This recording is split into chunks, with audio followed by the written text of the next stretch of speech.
Hello and welcome to Reclaim, Restore, and More, a podcast dedicated to digging deeper into the Office of Surface Mining Reclamation and Enforcement.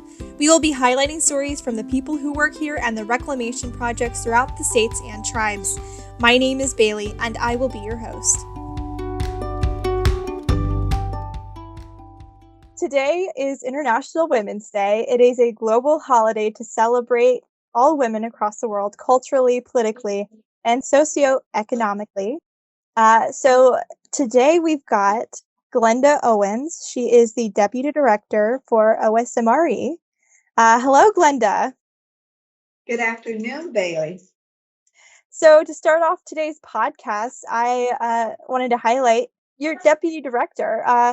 Is this role what you had expected to be in when you started in the workforce, and how did that change? Well, thank you. No, I started my career at the Department of the Interior as an attorney in the solicitor's office. I started as a program attorney, rotating through the legal divisions in the solicitor's office for a year, and subsequently taking a position in the Division of Minerals Management, where I provided legal advice and defended actions taken by the Office of Surface Mining. Oh, interesting. When did you step into your position as Deputy Director for OSMRE? I assumed the role of Deputy Director for the Office of Surface Mining, Reclamation, and Enforcement, or OSMRE, about 20 years ago. So my role changed from providing legal counsel to the client agency to assuming programmatic leadership responsibilities for implementing and overseeing surface coal mining and reclamation activities under the Surface Mining Control and Reclamation Act of 1977. What barriers have you faced as a woman in becoming successful in your field, and how did you overcome them? Well, many of the leaders responsible for regulating, overseeing, and implementing the surface coal mining laws and activities, particularly when I joined OSMRE, were mostly men. As many women know and have experienced, being respected and having your opinion matter and just being recognized in such an environment is often a challenge and a barrier in and of itself. Having said that, by virtue of my position as Deputy Director of OSMRE, I often had a seat at the table. The challenge and goal then was not only being at the table, but having a voice and being heard and being able to influence in a meaningful way important and impactful decisions. That's so true. Sometimes I feel like, or I think for most women, we feel like the hardest part is just getting that respect or being heard and getting your spot at the table. So what steps did you take? The steps I took to overcome those barriers and challenges included making a conscious decision to become knowledgeable and informed, to understand the decisions that needed to be made, what actions were necessary to move down the path to where we needed to be, how to navigate obstacles and know what's important and what matters, and to whom those things matter. Working to be a good communicator and taking every opportunity not only to share and convey information and influence important decisions, but also to establish trust within our organization, among stakeholders and business communities, and those whom we advise and who rely on us. In your opinion, why is it important that more women take up leadership positions in the near future? Well, women currently make up over 50% of the workforce. In this environment, it's important that our leaders look like us, understand us, and lead in a relatable way. Importantly, as women, we bring a unique and invaluable perspective to leadership roles. We often provide a different set of skills, demonstrate cultural awareness and appreciation of differences, and bring more creativity and sensitivity to important issues faced by other women and men alike. And we can effectively mentor and guide women beginning their careers and seeking leadership positions, as well as bringing other women along, which is so very important. Yes, yes, yes. I love making leadership look like the people who are working here. I think that you worded that so well. What do you think the most important advice you could give to women thinking of starting career in leadership?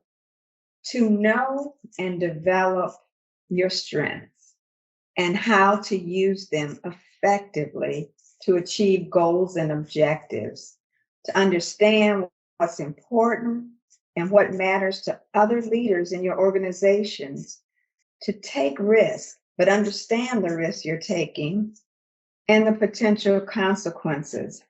Listen to those whom you would lead if you want them to listen to and support you, which is so very important. A leader cannot achieve anything if those whom she is leading don't support her and have her back.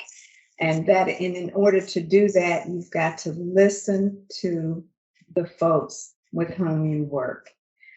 And networking is so important among other women.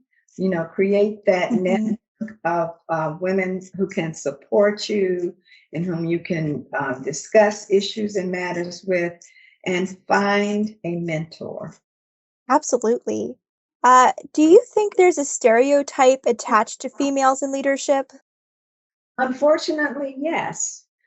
It's documented that when identified traits of leaders, such as assertiveness, decisiveness, problem solving, self-confidence, and risk-taking, are generally associated with men.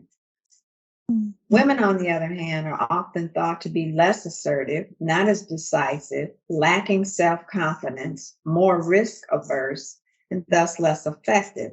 Now, those stereotypes are broad generalizations with no basis, but they exist and persist in many circles. What do you think is the biggest issue today facing women?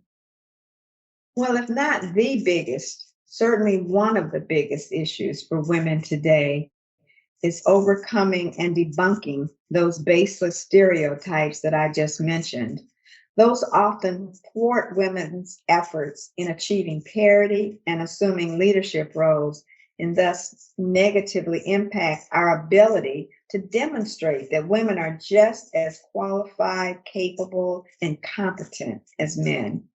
On International Women's Day, what is the most important message you want to send out to young women thinking about their careers?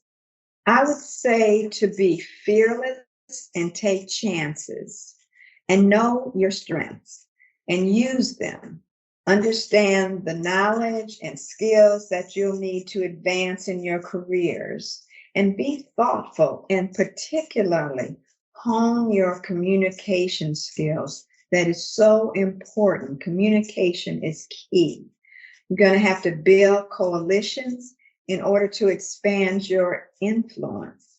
And do not be deterred by challenges. They abound. But recognize and appreciate the growth opportunities that they often present. And again, find a mentor. Is there anything else you'd like to add before we end today's podcast? Well, on International Women's Day, I just want to say that we all benefit immensely by having more women at the highest levels of leadership. Women in leadership roles expand opportunities, broaden perspectives, and exponentially extend our influence and impact, not only in our workplaces, but in our communities and beyond. Thank you so much for coming on today, Glenda. Thank you so much, Bailey. I appreciate it. And thank you for tuning in to Reclaim, Restore, and More. If you want to learn more about what's going on at OSMRE, please check out osmre.gov. Thank you and have a great rest of your day.